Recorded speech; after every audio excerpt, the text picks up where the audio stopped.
Hello, you guys. How are you? Um, Lots of boxing news this week. Lots of boxing news. Let me go ahead and, as always, I just need kind of a yes, we can hear you type of thing. Especially since I just reconnected all my equipment, especially because I did have a podcast with Against the Ropes, and I took my microphone and all of that. I don't like how bright I look, so I'm gonna try to do something about this. I fucking hate how bright I look.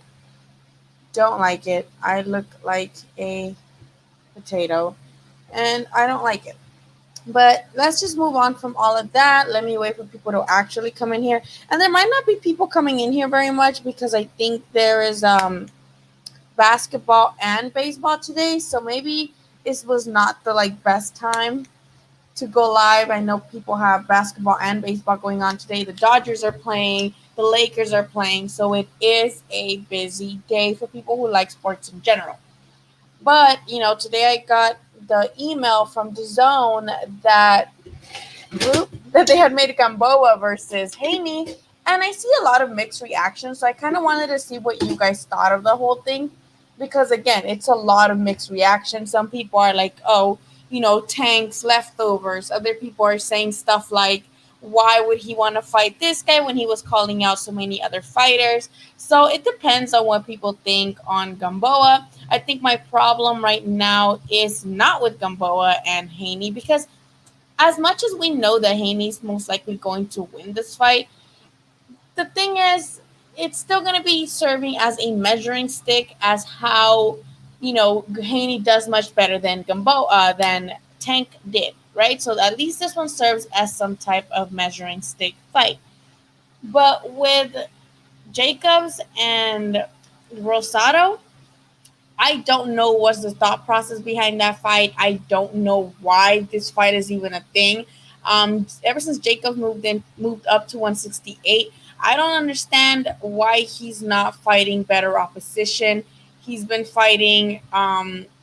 He fought what's his name last in December, Chavez Jr. And honestly, maybe I'm fucking crazy, but Jr. was giving Jacobs some pretty decent work prior to, quitting or whatever you want to call it. But, it's not like Jacobs was being extremely dominant over Junior. I actually think Junior didn't do as bad. Or maybe we're just like, I didn't expect anything, just like against Canelo. So I do feel like at least Junior did something. He wasn't just not doing shit. So that fight meant nothing, in my opinion. And then you have him now fighting Rosado, who has lost the majority of his last fights, if I'm not mistaken. His fight against Sulecki was pretty cool, if I remember correctly. Sulecki dropped them, I think, and then he dropped Sulecki, and he almost had Sulecki, but I think at the end Sulecki took the victory.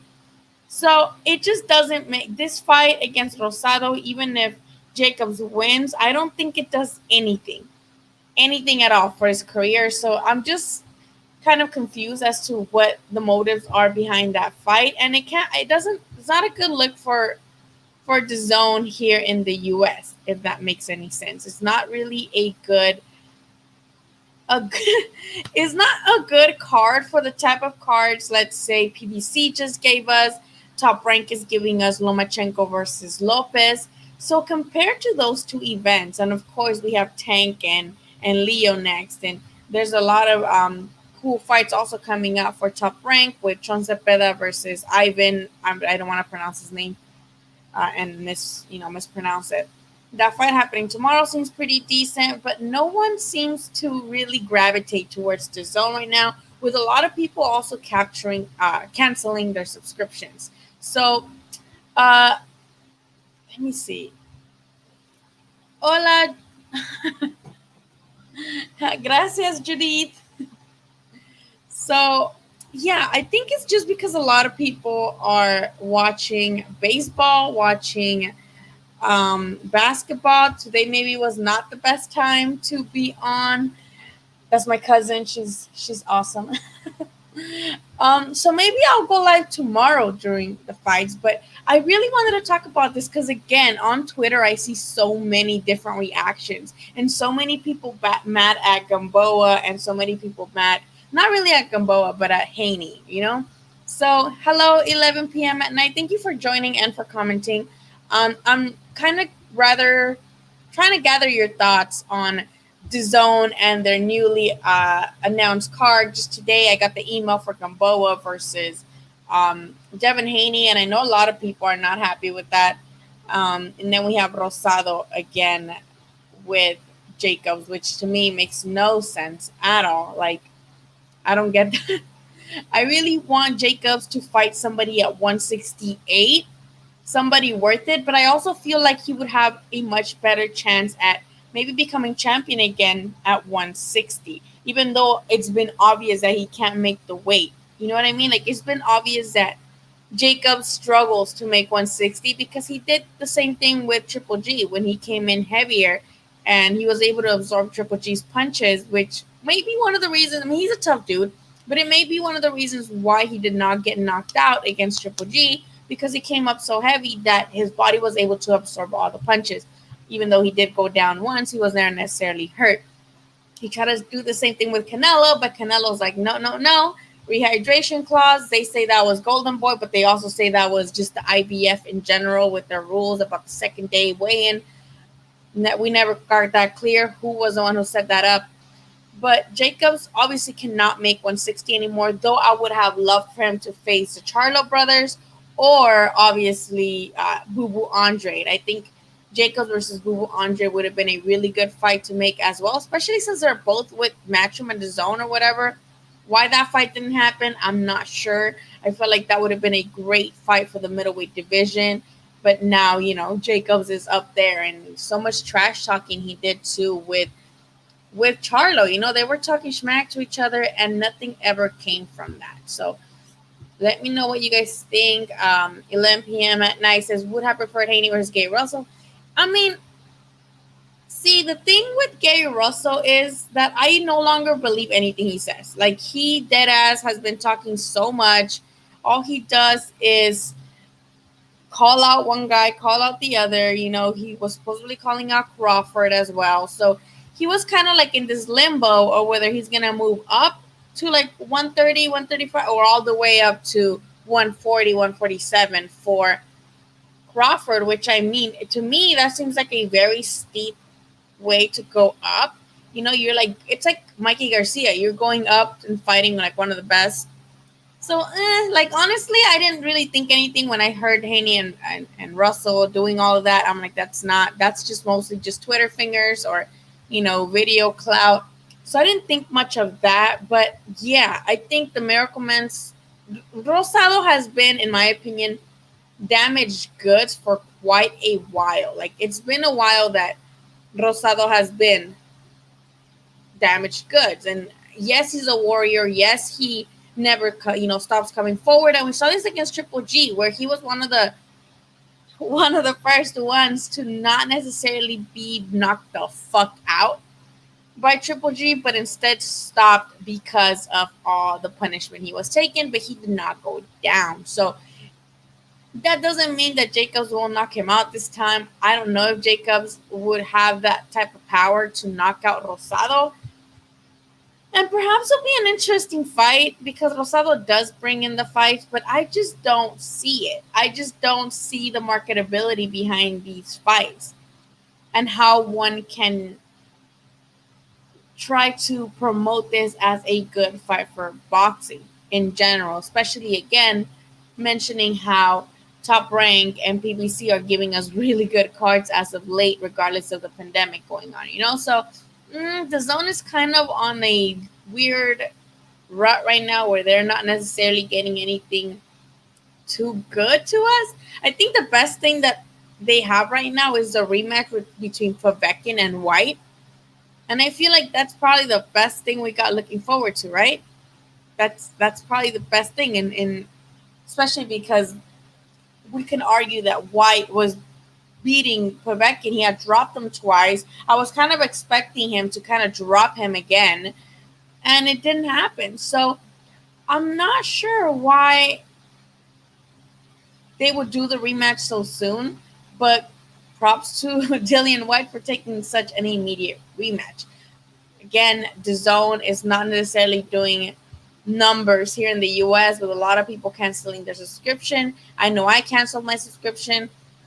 I don't see Anthony Joshua fighting anytime soon. Canelo obviously not fighting anytime soon. And who else? Like Triple G, I don't know. Is he fighting one more time for the end of the year? The bigger names that they have are not fighting. So why are we gonna keep paying $20 a month for nothing? And the people that paid the $100 a month, which seemed like a good deal back when they raised the price, are now like fuck. Like now I just paid for nothing. So I know, you guys. This is a pretty like shitty fight. I'm not gonna lie. Like I'm pretty disappointed in the zone for this one, and especially because it's going to be in Florida. So this one's going to be in Florida, which may mean that they might let some people in because Florida do not give a fuck about the coronavirus. They're open and they're going. So they're definitely the lenient, no, more lenient states when it comes to COVID measures. They have parties, they don't care. So maybe they're trying to set this card there to be able to let in a limited amount of fans into the venue, even though the email itself says no media will be allowed and there'd be no media pass distributions. But they didn't say nothing about no fans. I don't think, at least I read it. Maybe I didn't read it right, but they said they are taking COVID measures. But to me, when you take a fight to Florida, that tells me that maybe you're trying to get at least a social distancing type of fight going on where you could maybe let some people in. Same with Tank and Leo Santa Cruz went over to Texas now, and that's on Halloween. So maybe again, Texas is also one of those states that are not really giving too much of a fuck about COVID, and they might have people in. Would you guys go to a fight right now? Like, I know COVID and people are like not, have mixed feelings about the whole COVID thing. So would you go to a boxing fight right now? Let's say people that live in Florida, if they said for Jacobs and Rosado and Haney and Gamboa, would you guys go there for, in Florida, or for the Texas one? Fuck it, for Leo and Gamboa. I mean, Leo and Gervonta, would you guys go to Texas if they were letting some people in? Hello, Jay Cooley. Thank you so much for tuning in and for the super chat donation. Again, let me know, you guys, if you guys would go. I think the thing is with the Leo Santa Cruz versus Gervonta fight, I don't know if them doing the fight the same day as Inoue does his fight on Top Rank is going to hurt them or is going to hurt Inoue, because Inoue is making not his US debut because he fought at Superfly 2 at the Stop Hub, but his Top Rank debut, right? So Inoue is making his Top Rank debut, and it's here in the US, and it's in the bubble, and it's not pay-per-view, but it is on ESPN Plus. So a lot of people feel that alone, the fact that the fight is on ESPN Plus and not regular ESPN, is already hurting Inoue's chances of being, seen by a lot of people who don't necessarily have ESPN, and especially because of Inoue's very fan-friendly style of just ferocious punches and knockout-friendly style. The only one he knocked out lately was Nonito Donaire, which was completely like crazy. I was scared for Nonito in that fight, and it never happened because Nonito's still that dude. So now that Gervonta versus Leo are fighting the same day, and that is pay-per-view, do you guys think that's going to hurt Inoue's numbers more, or do you think people are going to opt out of paying for the pay-per-view to stay and watch the monster instead? And should they open things up in Texas for some fans to, be able to go into the fight? Would any of you be like, yeah, I think I'm ready to go back to watching boxing live at a venue? The thing that kind of, I think, troubles me in that it's how would they go on about selling tickets, because there's only limited availability. But not just that, would they treat it like some Willy Wonka thing where only people with like a certain golden ticket can come in or can buy a ticket? Maybe they send you sign up. I seen bands, sign up, make people sign up for a code, and if they get it, then they can purchase tickets, and if people don't get it, they can't access the tickets. So I'm really intrigued as to what them moving the date to October 31st would imply to both cards, and would, if it means that people will be able to join and be there live. So I did talk to Andy Aguilar, who is the trainer, strength and conditioning for Leo Santa Cruz, and Chon Cepeda, who is fighting tomorrow. And with him, he says they're very much preparing for Tank to not come in at weight. They're very much preparing for Tank to be over the weight limit, and that they're training so that Leo's able to take those punches, but also have heavy output of punches and power as well. So I'm kind of intrigued just to see how it goes, because with Gervonta and Gamboa, it went the distance. Well, not it went 11 rounds, but I think we all were expecting Gamboa to lose to Tank in devastating fashion. Especially because age is a factor, and he's older. He's an older dude, so I was really expecting Gervonta to put him away in a very vicious manner. It didn't happen. So I think Leo is better than Gamboa, and that kind of arises questions of will he be able to last 12 rounds as well, and how will Gervonta do if he gets taken into deep waters with Leo, who is a high volume puncher. Hello, Tavo, ¿cómo estás? How are you? Let me know your thoughts on this fight. I know it's kind of slow today, and it's because of the freaking Dodger game and the Laker game. I think I want to put the Dodger game, but I don't want to get like copyrighted. People are gonna be like, "Oh, this bitch is streaming the game." Wish they did a tank lead. Yeah. Oh my god. Yes. See, if they did that, and if they did like every 6 seats, like people can sit down, you know what I mean? That would be pretty fucking awesome. I'm not gonna lie, especially there at the Stop Up Center, which is such an intimate setting. Let's say you're letting in like 500 people. You know what I mean? And just space them out. Have like 3 people by row, far apart. No one needs to be next to each other. Sanitizing. Wear fucking hazmat suits. Something. I would definitely would. That would be pretty lit. And there's no outside food or anything. Like you just go in, you drink. Speaking of drinks, I don't know why I didn't grab a beer when I sat the fuck down. But I would be very much. I don't know if I would go because I am scared of COVID. Like I'm a little bitch. I do get scared. So I don't know if I myself would go, but I know people would be very intrigued to go to a fight, to go to a live event, and I think we all miss that shit. Like we all miss live sports. Live sports in general. Like I want to go to Dodger Stadium and drink a michelada. Like I'm so freaking ready for all this to be over. I don't know if Trump really got COVID or he's lying, because Trump, I feel like he's up to something.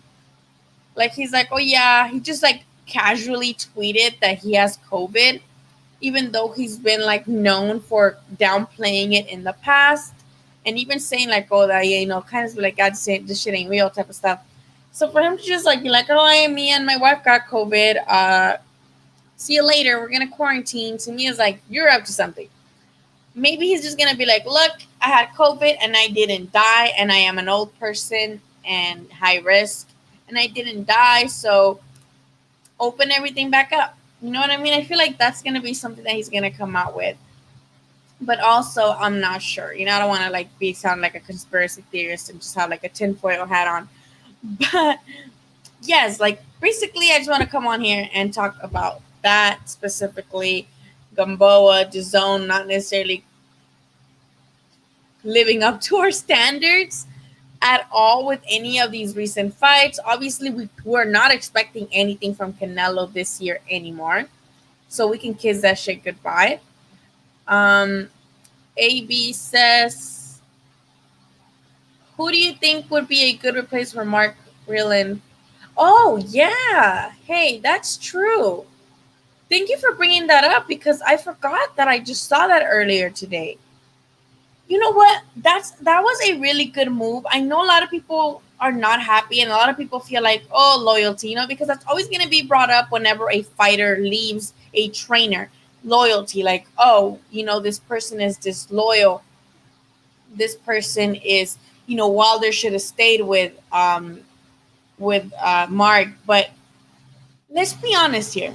Did you guys see any improvement in Wilder at all? Any improvement in Wilder at all? I didn't see anything. I didn't see any improvement by Wilder in the last 10 fights? And it might be because he was heavily dependent on his power and his punch all the way from Alabama. That right hand is an equalizer, and I can see why that's a thing. But in my opinion, he didn't improve at all. He never looked any different in any of the fights, especially in the rematch against Fury, which I feel like he should have adjusted too. You know what I mean? Fury adjusted beautifully, and he did kind of the same thing he did at the beginning, but he was more mindful of getting caught and evaded that right hand very, very well. So I feel like this was a kind of long overdue change for Wilder. I think Wilder just basically needs someone that's going to teach him the fun, not teach him because he is a former Olympian, so he knows them, but to get into the rhythm of going back to fundamentals. You know what I mean? Like to not necessarily rely on his power alone. Something that he can be like, look, I can use this power, but I'm not just going to swing wildly like windmills, like people like to call it. And instead, I'm going to rely first on my boxing ability to better set up this windmill, and then I will really knock you out even better because now I'm using this as a secondary weapon. My first weapon is setting up the punches and cutting off the ring or being able to, time you better. So I feel like Wilder's footwork could use, some help. His jab could use a better kind of approach. So anybody that's gonna hit Wilder with the fundamentals to remind him of, because I never liked the whole Wilder can't box thing because he was a former Olympian. You know what I mean? He is an Olympian, but I think when he made the transition to the pros, he could tell that he has power and that his power was definitely making him win a lot of the fights, basically all of them. So it kind of sends you a message that I don't need to do all this that I was doing in the Olympics because I got my right hand right here, and that's all I'm gonna need. Like, that's all. So anybody that can definitely challenge Wilder and make him remember the fundamentals is gonna be a good for him. Isidro says Freddie's a good trainer. Yeah, the thing is though, Freddie is old. Freddie's old, and imagine taking like punches from Wilder in the mitts. That's scary. Thank you, Pablo. You are so nice. Gamboa was just saying he's awful, not a good look. Yeah, see, that's the thing. I know people were bringing up Gary Russell and him fighting Gary Russell. Gary Russell and Devin Haney would have been a good fight, but Gary Russell was also calling out Crawford, so he was kind of like two-timing. That's why I didn't really take Gary Russell seriously. One, because he fights once a year and he already fought in January, so he's good. And he just was two-timing, calling out this guy, calling out Crawford, calling out Haney. So who are you really interested in then? You know what I mean? Because you're not serious about sticking to one and making it happen and kind of sending some actual offers or some negotiations. Nothing. Haney's fighting an old Gamboa. And I agree. I feel like we all know that Haney's gonna beat Gamboa. I think the reason this fight was taken and made was to use this as a measuring stick to see how much better Haney does than Tank. You know what I mean? Like, so if Haney does knock out Gamboa, they'll be like, look, Haney beat Gamboa. He actually knocked him out. Meanwhile, Gervonta had him hurt. He was, broken. What was it, Achilles? And he still went 11 rounds. So I think that's what the purpose of this fight is, solely to you be used as a bragging item for Haney to be like, well, I actually put Gamboa away, not like Tank, who just, got stopped, but who stopped him but didn't really hurt him. You know what I mean? Kind of. Well, that's the thing. I feel like there is that, sentiment that he's kind of old and he's in not old but older in his career to mend his ways. But I think he can. I think he can. I think he just needs to want it. I feel like when he first started saying that, oh, it was the suit, and he was blaming this and he was blaming that and his trainer, that was not a good approach, because if you're blaming anything else but your technique, then you are not going to do well in the rematch. If you are already making excuses and blaming everything but yourself, you are not going to do well because you're making excuses. So, as long as he has the right approach, I feel like he can learn something, but he has to have the right approach. Now, Haney cherry picks what happened with Russell. I think I think also because Russell was calling out Crawford. So I feel like maybe they weren't taking him seriously and they did want Haney to fight soon. They wanted Haney to fight one more time this year. So maybe they were like, oh, well, let's take somebody who's a for sure thing, as opposed to trying to fight someone like Russell, who's calling out everybody but not necessarily making any moves. You know what I mean? Isidro says Robert Garcia would be good for what? Oh, Robert Garcia would be good for Wilder. The thing is that I feel like Robert Garcia got his hands pretty full right now. Like, he has a lot of fighters, and I just don't see Wilder with. I just don't see it. I don't see Wilder with Robert Garcia. That'd be so weird. Don't you guys think? Like Wilder in the corner with Garcia, especially since Robert Garcia, we know, talks Spanish to his fighters all the time, and he's very, very vocal in Spanish. So that's kind of, that would be a sight to see. Yes, Tripolli. It's a really cool shirt. It's like that one show that people like. What's that show called? That one serial killer show? I never watched it, but I know people like it. Dexter? I feel like that's what it reminds me of, even though I never watched the show, but I remember seeing people with like that guy's face splattered with blood. Haney and Tanahara, that would be a great fight too. And Tanahara's with Golden Boy, who do fight in the platform DAZN. So I feel like that would be a good fight too. Remember Tanahara was supposed to fight Mercito Gesta. I was looking forward to that fight, but then Mercito Gesta got poisoning or something like that the day before. Food poisoning, by the way, not like someone trying to poison him. He got food poisoning the day before the fight, and it had to, the fight had to be canceled. So it left Tanahara without an opponent. So that would have been a good one, right? If anybody be like, hey, Tanahara, you were supposed to fight in Vergil's undercard. Was it Vergil's undercard? I don't remember when he was supposed to fight, but not, during COVID. Shit. That's a long fucking time. But he was supposed to fight and he didn't because of, Mercito Gesta getting food poisoning. And imagine him being like, hey, want to fight me? But oh no, I don't like that. I don't like that because I'm actually writing an article on it for scribermedia.com, because I feel like when Pacquiao does stuff like this, regardless of saying stuff like, hey, I'm doing this for charity, and he's doing this for charity too, and whatever money we make, we're going to donate to the people. I mean, Pacquiao is. I don't know about McMuffin. But, he's like, okay, well, I could use all this money and donate it to the people who have been affected by COVID in the Philippines and been hit hard by COVID in the Philippines, right? And, you would think, okay, makes sense. But it's Pacquiao. He's a fucking millionaire. He can donate money if he wants to without having to fight a fucking MMA fighter. The problem I have with this is that Isidro says it's a money fight. Yes. My problem with this is that it leaves a lot of room for people to criticize Pacquiao and say that he's living in Mayweather's shadow, right? And it leaves him open for people to be like, ooh, you're trying to do the same thing Floyd's doing. And it leaves him open to be compared to Floyd furthermore, and to be a measuring stick once again. So let's say, he goes the distance with McMuffin. People are going to be like, Pacquiao went the distance with McMuffin.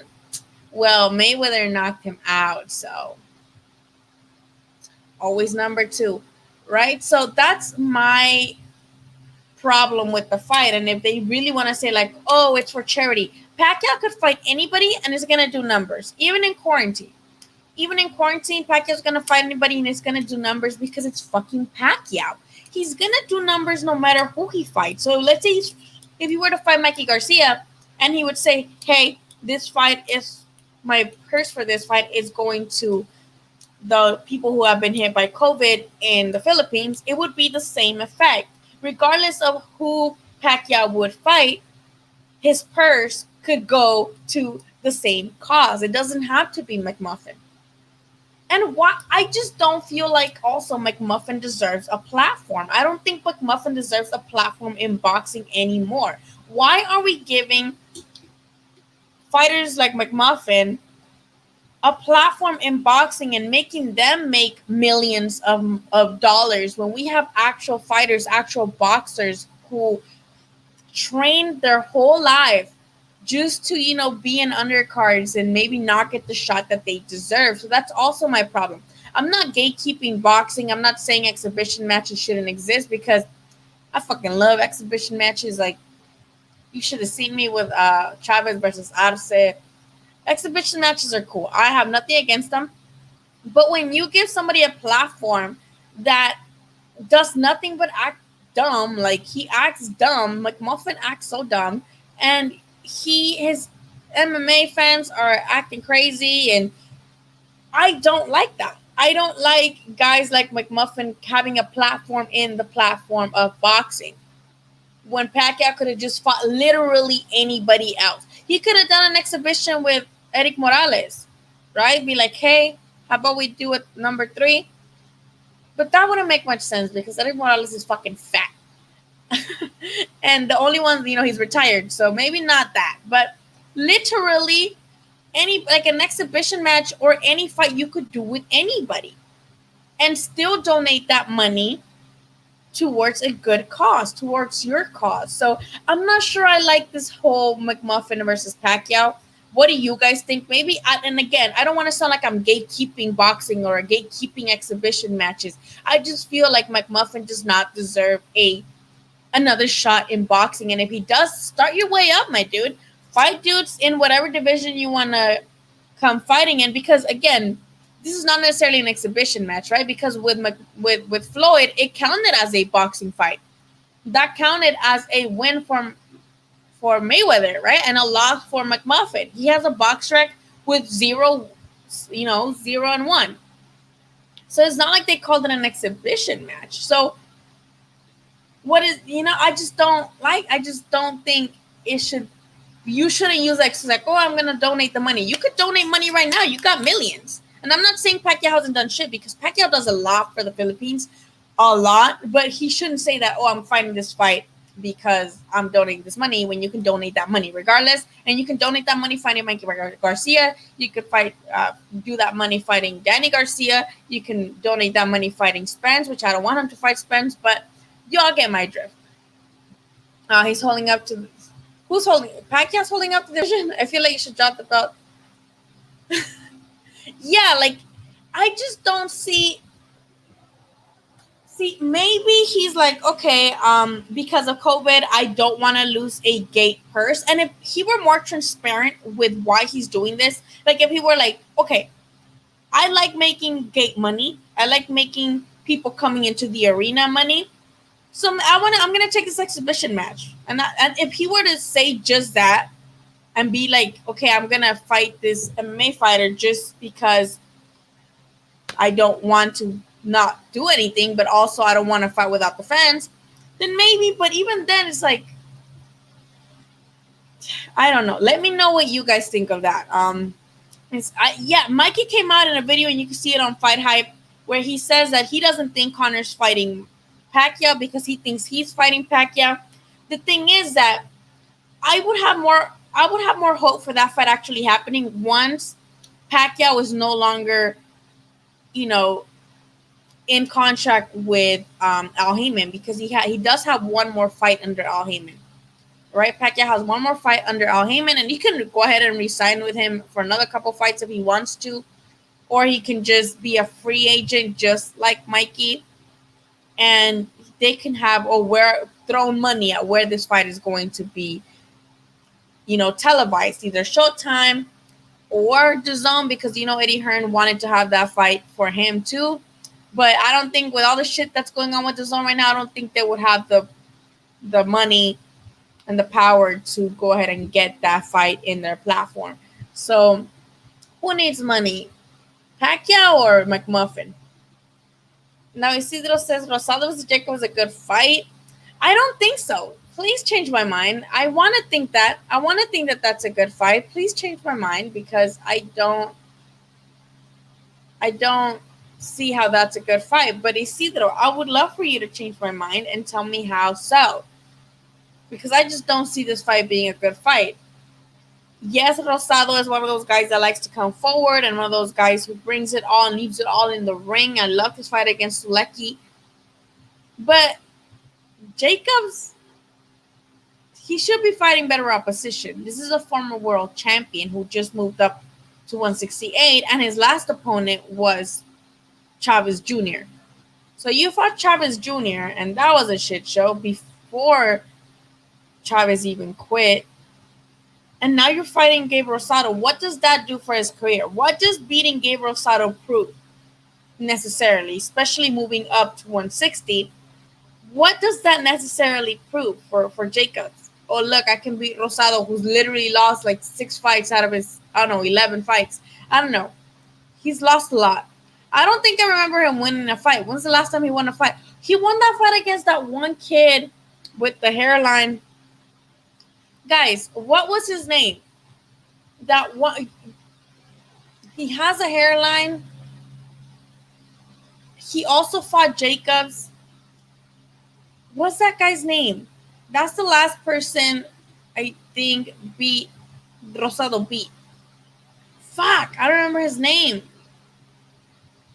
Somebody can help me out here, because I don't remember his name. But you guys know what I'm talking about? And it's been a while, so that's why I don't remember. But Rosado fought this guy, and I believe Rosado beat him. But it was like a long time ago. Duke? Sulecki, I think Sulecki beat Rosado, right? I think Sulecki dropped Rosado, and then Rosado dropped Sulecki. But I don't think he won that. Did he? Let's go look in BoxRec. Why the hell am I struggling? Let's go look at BoxRec and see who I'm talking about. And I think he beat Sulecki. Did he not? Or was I drunk that day? I don't know. What the heck? I think he lost that. Did he not? Am I tripping? Uh-oh, is my camera tripping? Yeah. Oh, I hate when my computer acts dumb. Box gives my fucking computer like viruses. I can't even access BoxRec without like getting a ton of ads. It's really weird. Every time I'm on BoxRec, like my Arias, yes, thank you, Hamed. Yes, I haven't even opened BoxRec yet, but if I glitch, it's because I'm trying to access BoxRec, and BoxRec opens like a bunch of ads after like 30 seconds. Yeah. Yes, but that's what I'm talking about. Thank you. Oh my God. Sometimes I'm so like my head just doesn't. My head is like my iMac right now with the little colorful circle just being like loading. I don't know the fuck. That's literally my mind sometimes when it comes to all these dudes. But I feel like that's the last guy he beat. If I'm not mistaken, he beat him, right? I beat him. So I'm not sure. All I know is that Gabe Rosado is damaged goods. Like, I think Jacobs should do better than that. Like, he needs to do better than that. He needs to ask for better than that for himself. You know what I mean? Like, I feel like he should be, again, he's with the Zone, who also has Boo Boo Andre. So why not make something happen there? Okay, he won against Humberto Gutierrez Ochoa, who honestly, I don't even remember that fight.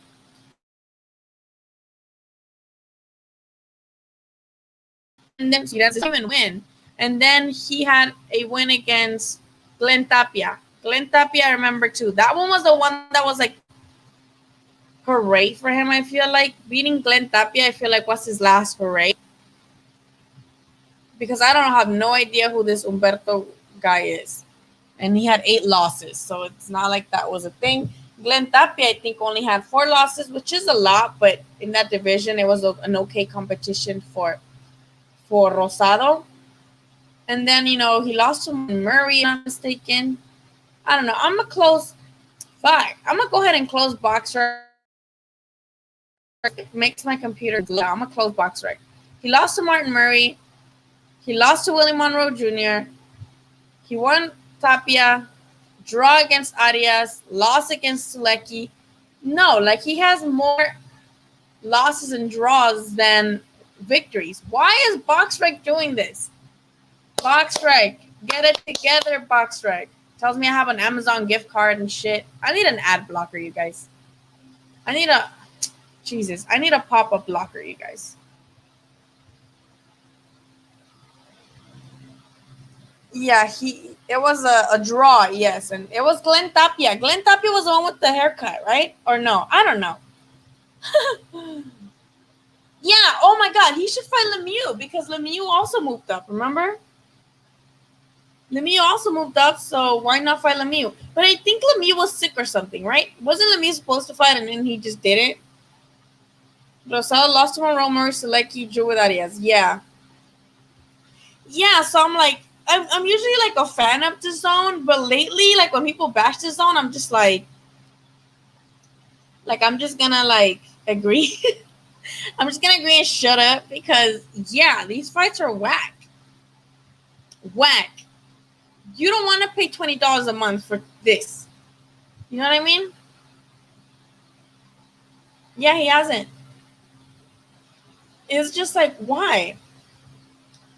See, Lemieux, I still give him a puncher's chance because anybody with any decent boxing IQ can beat Lemieux. Lemieux is one of those guys that also relies heavily on his punches, on his power. But, like, I don't know. I still feel like he has a puncher's chance. I mean, look at what he did to Stevens or Stevenson? Stevens, right? The Canadian dude? I ain't seeing this crap. I am just because I feel like I'm nosy and I want to see the outcome of these things, but I'm not like happy about it. And I want to see if Gamboa actually gets knocked out this time, because he went the distance with Tank, who arguably, by watching you would think has more power than Haney, but it's also about execution, how you execute your punch and where you land it that could just turn him off and he goes down. So I do think Haney will get the knockout victory over Gamboa. And I feel like he would use that to be like, look, Tank, I beat this guy and I actually knocked him out while you danced with him for 11 rounds. You know what I mean? Whew. Do you guys think Canelo would go to PBC though? I don't know. I feel like he would be a free agent. I feel like he would just rather not be with like tied down unless the money's right. And maybe Al Heyman will offer him money, but he did reopen the case. Like he did refile because his judge asked him to refile it, and he did. Oh, I read about that. I read that like they're doing a whole DAZN UK thing because it's usually on Sky Sports, right? And it is over for DAZN because there's no DAZN in Mexico either. In Mexico, the fights are free. In Mexico, the fights are either on ESPN. Even PBC cards are on ESPN in Mexico. ESPN Knockout. The fights last weekend. Last. Who fought? Oh, when Ugas fought, I was in Tijuana that weekend. And those fights were on ESPN Knockout. They weren't on Fox Sports, even though Fox Sports has its own channels in Mexico.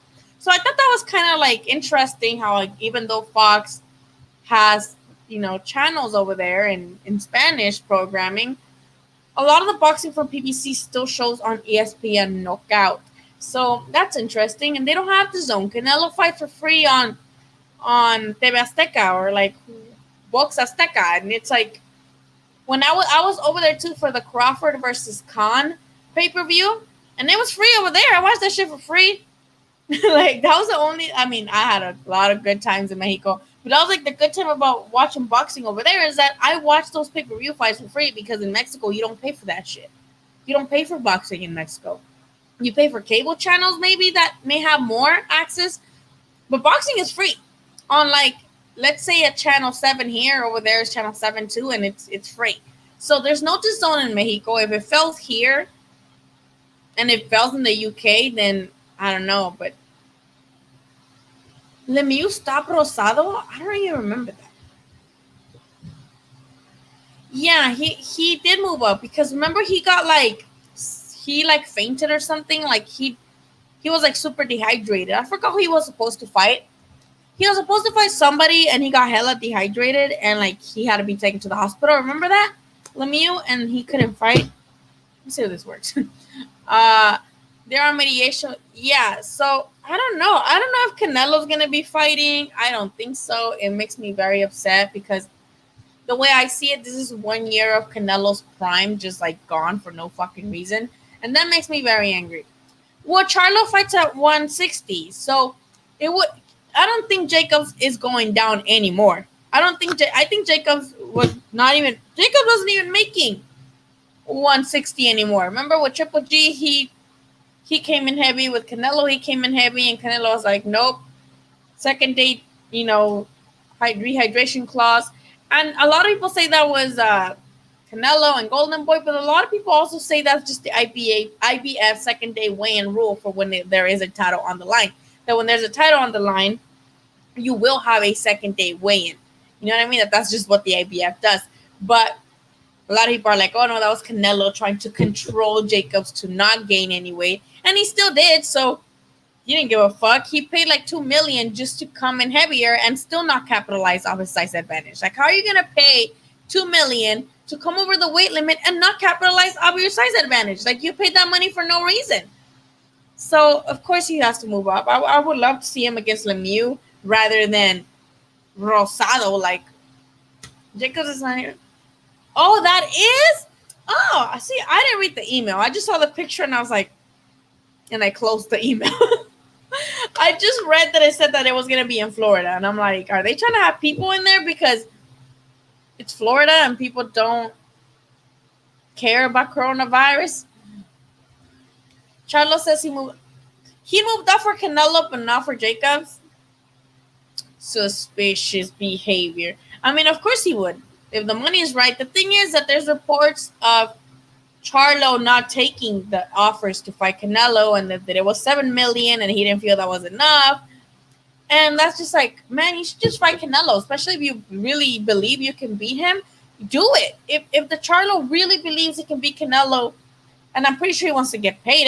Every boxer deserves to get paid, but imagine if you beat Canelo, your worth would be ridiculous. So why not just do it? Why not just go for it and fight Canelo with the $7 million they offered you?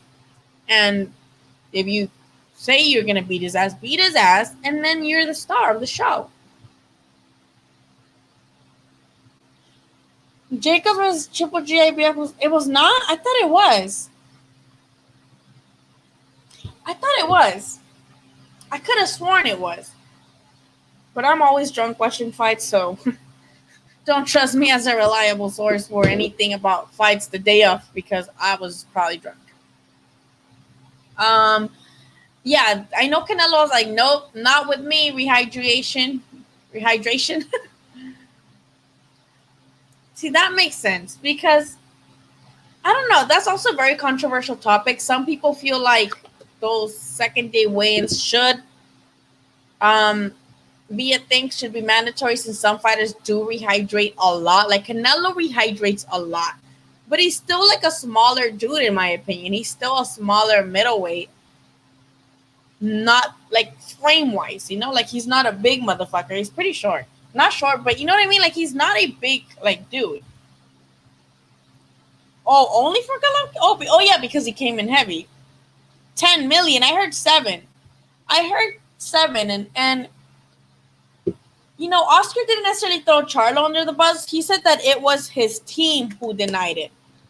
And of course, he called it a lucrative deal. Oscar said that they sent Charlo a lucrative deal to fight Canelo and that his team turned it down. That his team was on that turned it down. So I don't know how true that is. I don't like talking about these things with certainty because I wasn't there. I didn't look at the contract. I don't know what offer was sent or what wasn't sent. So I don't want to be like, yeah, it was this much. I don't fucking know. I wasn't there and I didn't see the papers. Devin Haney, yeah. I mean, good for him. But I don't think this proves anything. If he wins, what does that prove? Nothing. But I will take it because of Corona. I will take that fight only because, hey, it's Corona time and we're going to take what we can right now. How did I get it? Vergil is my mutual on social media. Like, I followed him, obviously, for a while. And he followed me back a couple years ago. And his dad follows me on Instagram, too. They both follow me on Instagram. And Vergil also follows me on Twitter. So I just slid into his dad's DMs. Well, I slid into Vergil's DMs first. No, we started talking over Naruto. And we're talking about Naruto. And I asked him, like, hey, is it okay if, like, I think his fight got announced with Orozco. And I'm like, is it okay if I could go get an interview? He's like, yeah, just tell me what day. But I felt like I shouldn't just tell Vergil and just show up, right? So I messaged his dad on Instagram. And I'm like, hey, Vergil's senior, is it okay if I go interview Vergil? He said it was okay, but I rather, I have to check with you as well because that's just, his dad. And I'm not just going to fucking show up, So out of respect, I felt like I had to tell his dad too. And his dad's like, yeah, here's my number. Text me. You can come Friday or you can come this day. I'm like, okay. And I showed up and they are the nicest people. They gave me like a couple shirts. Pretty nice people. Very good kid. I hope he fights what's his name? Ennis Boots. That'd be a good fight. Yeah, that's how I got it. And it's funny because he was supposed to fight March 28th, right? He was supposed to fight March 28th here at the Forum. And that's when that week was when COVID hit. Not when it hit, but like when everything closed.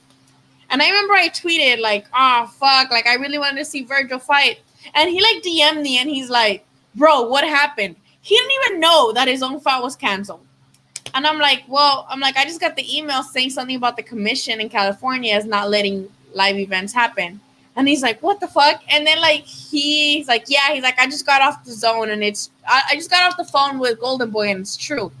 I'm like, what's true? That the fight is canceled or that there will be no fans? And he's like, it's canceled. And I'm like, no. So it's funny that when I tweeted that, he's like, what's happening? Like, he didn't even know. He didn't even know what the fuck was going on. Poor thing. Yes, Triple G. It's I've been having it for like 2 years already. That's a hard one. I'm working on editing an interview that I did with Leo Santa Cruz's strength and conditioning trainer. I did upload an interview today, and I know when you guys don't recognize these people that I upload on my interview, you guys are like, who the fuck is that? I don't want to click on that. But help me out and like on my actual, not live content. And this guy, he's a strength and conditioning coach for Leo Santa Cruz. He was with Jaime Munguia for a camp. He was with Andy Ruiz for a camp. He's also John Cepeda's strength and conditioning guy. And he was talking to me about how they're going to approach Gervonta coming in heavier and what they're doing right now to kind of prepare Leo for Gervonta coming in heavier and with his stamina. So I'm going to upload that interview probably on Monday because we talked for like 30 minutes and I've been cutting it into pieces. Like today, I only posted what he said about Chon Cepeda because he literally fights tomorrow. So I'm like, I need to post that up because, I can't wait until post the whole thing and then Giuseppe as a thing of the past. So you're going to. I don't know if I'm going. I don't know because, like we said, they changed it to Texas, so I don't know if that means that people can go. If people can go and media can go, I might try to because it's Texas, and I've only been to Texas once, which was for the Mikey Garcia fight with Jesse Vargas, and I love Texas. I love Texas. It was so nice. Um, the food is fucking delicious. The barbecue. I don't like barbecue. But that's because I hadn't had barbecue in Texas. It's so good. So I really like the atmosphere there too. So if they can let fans in, I will. And they let media in, and they accept me. I will probably go. I will probably go. But if not, I will have a fight watching party, and we can all sit down. And again, I think this is like a misunderstanding. Whenever I say we're having a fight watching party, it means that we're all going to sit down and react together. It doesn't mean that I'm going to have the camera to the screen, because as much as I would like to show you guys the fight, I will get copyrighted and my channel will be suspended, and I don't want that. Well, I already have a couple of interviews with Mikey Garcia. Actually, my first time that I ever went to RGBA, it was for an interview with Garcia prior to his fight with Robert Easter, and when he was talking about, I want Errol Spence, and we were all like, okay, buddy. That was I have an interview with him. If you guys want to check that out, obviously you guys probably have to scroll a little bit back to my videos, but I do have interviews with Mikey, and it's funny because I remember asking him about Pacquiao, and he was like, nah, that fight doesn't interest me, and people hated him for that. Like, he got so many hate comments on my video because he said that he wasn't interested in a Pacquiao fight.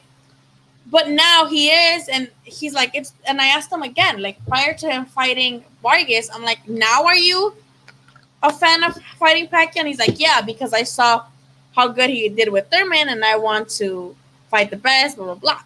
So I do have interviews with Mikey. I have interviews with Tanahara. I have interviews with Josh Franco, who just became champion by beating one of the Maloney brothers. So yeah, I've been to RGB and I've interviewed a couple guys from there, not just Vergil. You guys are more than welcome to go back on my channel and check it out. Have you got an interview with Leo? Yeah, I have like a couple with Leo. And now I might get one before. I don't want to promise anything. But again, his strength and conditioning coach is really cool, and Leo's pretty fucking cool. Leo's also my mutual on Instagram, but I don't want to slide into the DMs like that because I feel like it's not professional. So I'd rather ask the trainer, which is Andy Aguilar, be like, hey, can I come into one of your sessions and ask Leo if he wants to get an interview? And pretty sure Leo will say yes, and I'm pretty sure the guy will say yes because he invited me today. I was supposed to go today to their gym, to the strength and conditioning gym, but it just didn't work with my schedule. On Wednesday, I might go, and if it happens, it happens. But I do have like 2 interviews with Leo, 2 or 3. There's a crowd, a lot. Really? How do you know? Did they officially say that? So I didn't see. Did they officially say that? Oh, no way. I didn't even see that. I've been so busy with school and my kids' school that I didn't even see that. Let me pull that shit up real quick with the quickness. So showtime. Let's see. I wonder how many people they're going to let in. Is it going to be like a Willy Wonka thing where you have to get a special golden ticket? Oh, shit. 3-time champ Gervonta Davis versus 4-division champ Leo Santa Cruz headline the first. My kids are with their dad this Halloween weekend. If they, bitch, I would go. If they let me be there, even if not, like if, as a fan, if the flights are cheap, I will fucking go. I'm dead ass serious. Oh, right now that makes sense. Thank you. I appreciate you so much. You're so nice. I appreciate you guys so much. But yeah, I don't know. Right now, I'm also very more like iffy because of the whole COVID thing. I don't want them to feel offended that somebody's trying to go into their space. You know what I mean? Like, Them like, bitch, we're in COVID. Like, don't be asking to come here right now. I don't know. Maybe it's just like me, like overthinking stuff. But that's what I think. Like, I'm like, you know, maybe they're doing their own thing, especially right now they're not fighting. Maybe they just rather be left alone. Because I can see how people like how fighters get tired of the fucking media people always bugging them and shit. He is. He's a good dude, and I don't think he would say no. He's actually invited me himself before to his gym, but he would train the times that I was in school, so I couldn't go watch him train because I was in school. So and then I graduated and COVID happens. Fuck, this shit's a mess, my dude. You guys, I would go to Texas dead ass if, but then I would feel bad because people would be like, "We're in a pandemic. Why are you traveling?" And then I would feel guilty. So I don't know. You know, you can't win because you want to support boxing, but then if you go and they'll be like, "Why are you going? It's a pandemic. Why are you traveling?" And I get it because there's people that are dying, but I just want some type of normal stuff in my life, man. Like I am so tired of this COVID shit.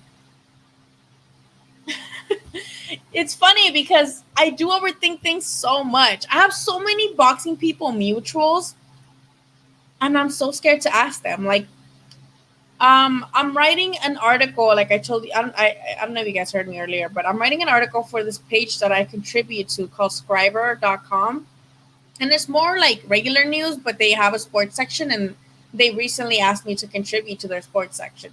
So I'm like, oh, let me write about McGregor and Pacquiao and the implications that would include for Pacquiao being compared to Mayweather. Take that angle.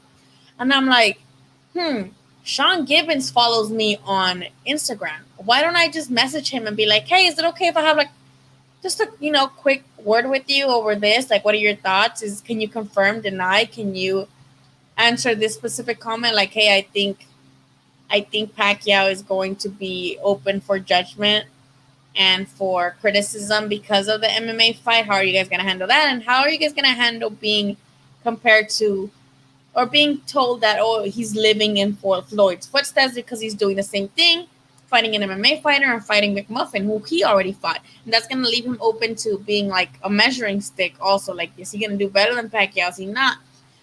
But I'm scared. I'm like, what if he tells me fuck off? I overthink things so much. So I'm like, I don't know. But he does follow me on Instagram. So I'm like, maybe I should slide in his DMs and be like, hey, Sean, I also want to talk to Casimero. Casimero's so funny to me. I love that guy. Did you guys see how he was talking shit about Inoue? He's like, Inoue, you're not a monster, motherfucker. He's like, you're a Japanese turtle. Did you guys see that? Casimero was funny as fuck. And Sean Gibbons is his manager, or I don't know what they call him, but I would love to be like, hey, can I interview Casimero? Like, ask him about Inoue. He calls him Inoue. He's like, Inoue, you're not a, what do you call him? He's like, you're not a monster. You're a Japanese turtle, motherfucker. Did you guys didn't see that? Is it just me who saw this? I love that shit. It was so funny to me. Let me see if I can find it. Okay, I found it. Let me see if I can play it. Because I love Casimero.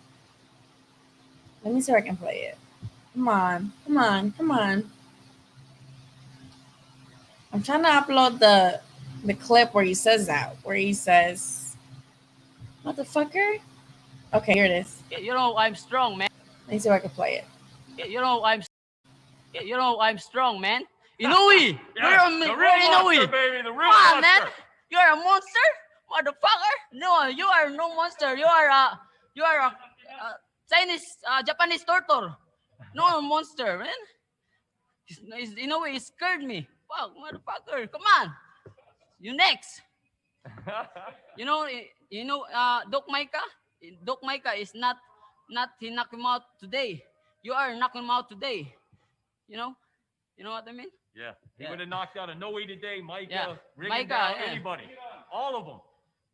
I'm worried I'm worried, Doc Micah, because Doc Micah, my all my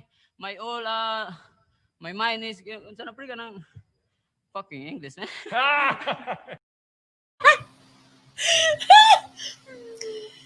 He said fucking English. Casimero's funny as fuck, my dude. Casimero is funny. And I would love to see him against Inoue. I know that fight was supposed to happen, but again, COVID fucked it up. Fuck, I would love to see that. Especially because the trash talk would be funny because Inoue doesn't trash talk, but he did tweet out something like, whatever, like, because he's like, oh, you're next, right? So, bro, I would love to see that fight. And the last time somebody disrespected Inoue, remember, was it Rodriguez who like pushed Inoue's dad at like the media workout? He pushed Inoue's dad, I think. Was it Rodriguez? That was his last name, right? The Puerto Rican one, right? And Inoue like destroyed the dude. So we know that when people trash talk Inoue, doesn't end well for anybody. The Japanese turtle, yeah. Dude, he's like, motherfucker. I don't know why I can't highlight that comment. But I love how he keeps like, oh, motherfucker. He's like, you ain't no monster, motherfucker. I'm like, dang. So I don't know. Maybe I'll like shoot my shot and be like, hey, Sean, I see you follow me here on this fine website that is Instagram.com. How about you let me have access to Inoue? Not Inoue, but Casimero, and then we could talk about Inoue. And with his broken English and all, and he could talk shit, and that would be hilarious. But also, kind of have your thoughts on this McMuffin versus Pacquiao shit,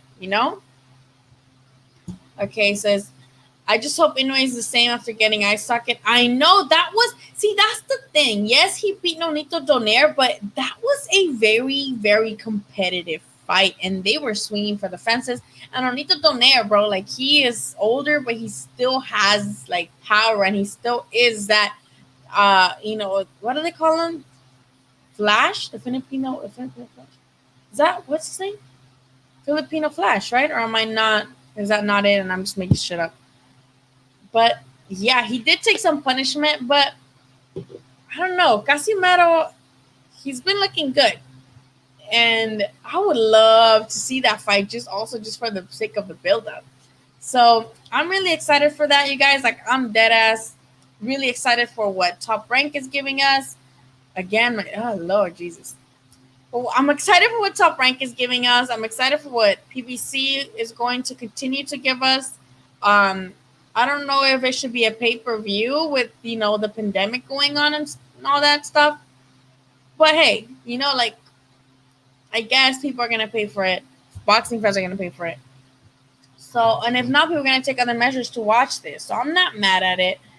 But the zone really is flopping with what they're giving us. Again, I feel like the best thing they're giving us so far, or that we have to look forward to, is the rematch between Dillian White and Alexander Povetkin, because that is going to be a knockout.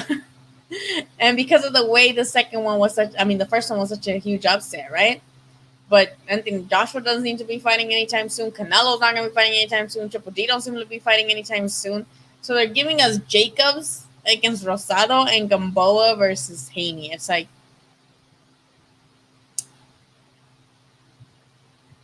okay. So I don't know. At this point, I'm going to I know I'm not saying he won't. What my problem with the fight is that what does this prove for Jacobs? Like, absolutely nothing. This proves nothing for Jacobs. He moved to 168 and he fought Chavez Jr., who that fight was just a shit show. And then now he's fighting Rosado, who I feel like, yes, it'll be a fight, but I don't know. That's such a good question. I haven't decided yet. And I feel like I need to decide soon because that fight's like 2-3 weeks away. So I do need to decide soon. 2 weeks away, maybe 2-3 weeks. What is it? 17? I need to start thinking about this. I think it's either two scenarios, two probabilities, two possibilities. I think either Lomachenko struggles a little bit with Teofimo in the first rounds and then adapts and just quote unquote schools him, or I think Teofimo knocks Lomachenko the fuck out. Those are the two likely scenarios for me, but I still haven't decided what I'm going with yet. How about you? What do you guys think? I want to make a poll right now, and then I want to make a poll next, in the next couple weeks of who, if anybody's changed their mind, because I feel like this is a very 50-50 fight. I think just Lomachenko is playing with fire here because he is so small and he shouldn't be at 135. I don't think Lomachenko should be at 135. He should go back down to 130 and stay there. We've been seeing that the size advantage is a thing because yes, he's been beating these guys, but he's not been doing what he did at 130. You know what I mean? So I think he needs to go back down. And I think Lopez, if he's able to get the knockout, he's gonna be like making a statement for him to go back down. I haven't even checked the undercards, to be honest. I haven't. I'm not. And then they do have the UK stuff. They have the UK fights, but I don't know those people. And I'm not like too interested in seeing those people, So I don't know, you guys. You guys let me know who you got. As always, please. Okay, Dino says if Loma fights him like he fought Linares or Pedraza, it's gonna be a rough fight. Yeah, I mean, yeah, and we saw the size difference there, right? Like the size difference is a thing. There's weight classes for a fucking reason. And I'm scared for Loma. But I also feel like whoever loses is not like the end of the world for any of them. If Loma loses, then just go back down to 130. Even if he loses by knockout, which is a probability and a possibility, just go back down to 130 and you're good and keep being your Lomachenko self at 130. But if Loma schools Lopez, and they'll be like, that's okay, you're a kid, you can still become champion, like fight somebody else, you know what I mean? So I don't think the loser should be like, oh, Shanda, like, oh, but I know it's gonna happen more with Lomachenko. Lomachenko doesn't just school Lopez. People are gonna be like, I told you Lomachenko was a hype job. I told you guys Lomachenko was just a hype job. Motherfucker has not fought anybody, and Lopez exposed him tonight. I feel like that's going to be the sentiment with people. You know what I mean? Which I don't think is true. Lomachenko has fucking made records in the amount of fights that he has. He's become 3 Division 1 champion. In like, how many fights he have? 15 or something like that? Lomachenko has paid his dues. In the little time that he's been in boxing, he's paid his dues. And he's either fighting a champion or he's fighting a mandatory. He's either fighting a champion or he's fighting a mandatory. And I respect the shit out of that. Is he still Salido's son? Yes. But he's still doing the damn thing. You know what I mean? So I don't like to be those type of fans who dismiss a fighter after they lose. But especially not with this one, because Lomachenko's pushing it at 135. Like, he shouldn't be fighting at 135. Motherfucker should have stayed at 130. And that's still, like, to me, like, he's a tiny boy. And if Teofimo loses, I don't think Lomachenko's knocking him out or making him quit, because Teofimo won't quit. Teofimo's not one to say no mas. No way. If he does frustrate him and he does, school him, then tough tits. Lomachenko is still champion, but Teofimo can become champion fighting somebody else. And, it's not like Lomachenko's going to be in the division forever. He's 35 or something like that? Teofimo's going to be champion again, even if he does lose to Lomachenko. And losing to Lomachenko, in my opinion, is not going to, make him less valuable in the sport or in his division. How much is Teofimo, you think, will wait? That's a good question. Shit. 145. He's not. Sorry, I'm in late. I got Loma in that fight, but I think that's a constant. Thank you for bringing this up, Rob. Like, I really appreciate when people are transparent like this, because I feel like us as boxing fans, but also because we're boxing fans and we've been watching boxing for a while, we are able to make educated predictions for the most part. They also call it, oh, my heart is with this fighter, but my head and money is on this fighter, right? That was me with like Canelo and Triple G. I didn't know who to root for. I like both of the guys. I'm like, I don't know who to root for. My heart is with, I don't even know because I'm Mexican and I had never rooted against Canelo before, and I had never rooted against Triple G before. And I don't really root for people. Like, I'm more of a fan of the sport, and I just want a good fight. But the same happened last week with Charlo and Derevyanchenko. I love Derevyanchenko. He's a good dude. And Jason Rosario, like his story is like, in my opinion, is very inspirational. So I'm like, damn, like I do want the Charlos to look good and finally prove themselves, to the haters or whatever, people, the doubters. But like, I like Derevyanchenko and Rosario too, so I kind of want them to win too. So it's like kind of a thing that you're always in constant battle with yourself, unless it's like your very much favorite fighter. You don't give a fuck who he's fighting. You're still gonna root for your favorite fighter. I get that, but oftentimes I'm also like that too. Like, oof, like I don't know. Like my money is with this guy, but my heart is with this one. Or I know this guy's gonna win, but I want the other guy to win. Type of shit. We all have those moments, I think. But thank you for being so transparent about it, Rob, because a lot of people don't want to say that out loud. Like they're not like they like to be sure in their pick. And it's doesn't because there's people who think Loma weighs, but no, what? How the fuck? Josh, send me whoever the fuck saying this, because how is Loma a weight bully when he's fighting at 135 when he's like a tiny person? That makes no sense. Yeah, boxing Twitter hates Lomachenko, and I don't know why. I think I can make an educated guess. I think people hate Lomachenko because oh, sorry, Josh. I just said my bad. I can't read. I am dumb. But yes, I don't.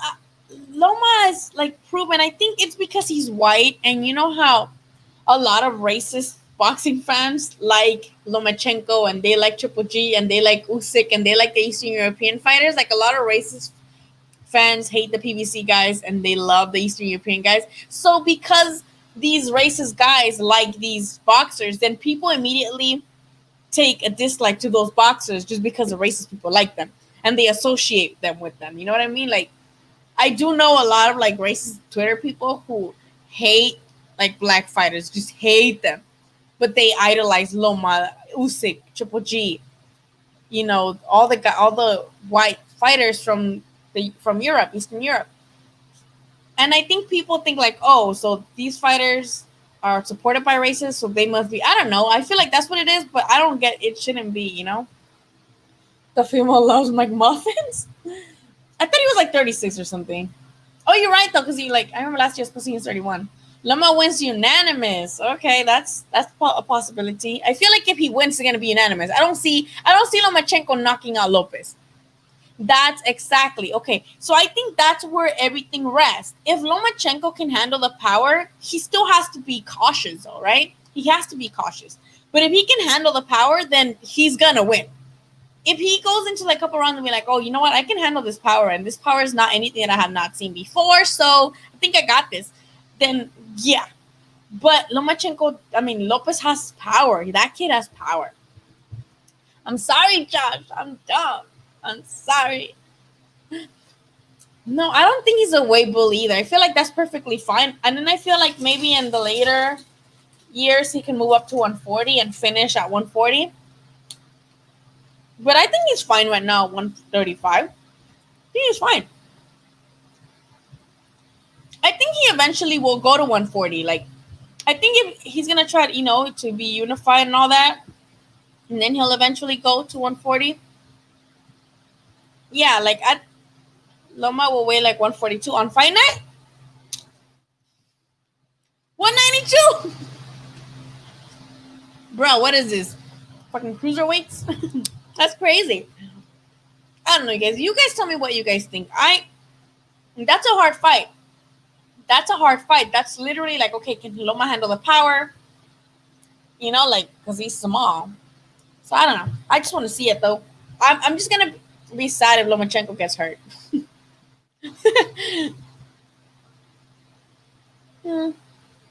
He's tiny though. That dude is tiny. He's so tiny. Like when I saw him in person, I'm like, damn, you look smaller in person than on TV.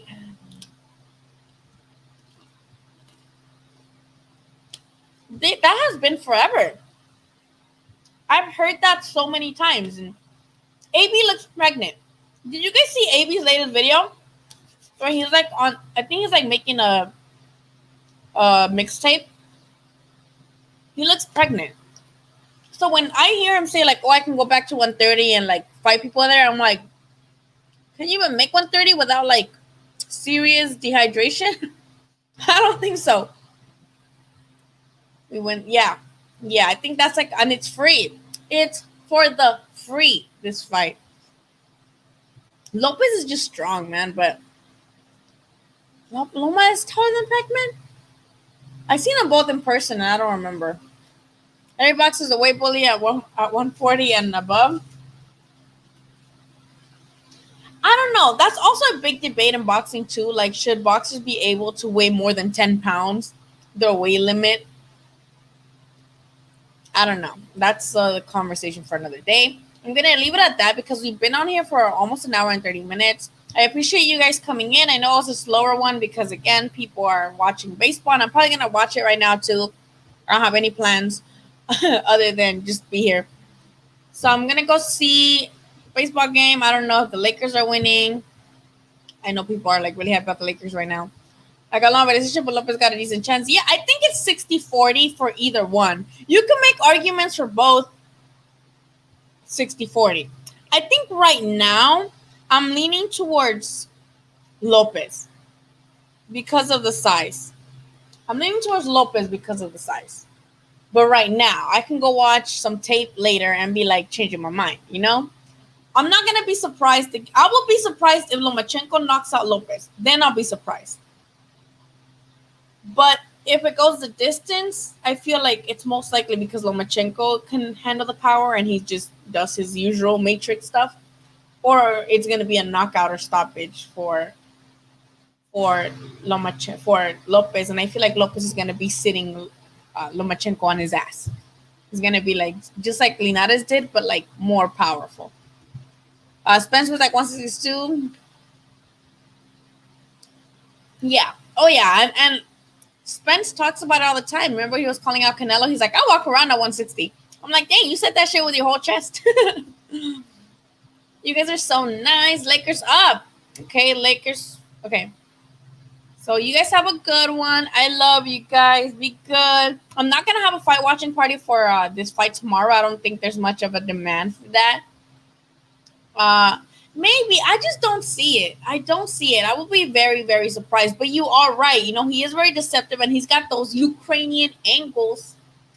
You know, he can get in there and get out. So we'll see. I'm just real fucking excited. Good night, Rob, you guys. Hopefully the Dodgers win. Hopefully the Lakers win. And shit, we need a win in LA, bro. Like, we haven't won shit since the Kings won that fucking cup. Stanley Cup. It's called Stanley Cup, right? I don't know.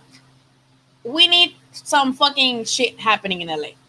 I'll see you guys. Good night. And I'll be live for the fight. For that fight. For the Lomachenko fight.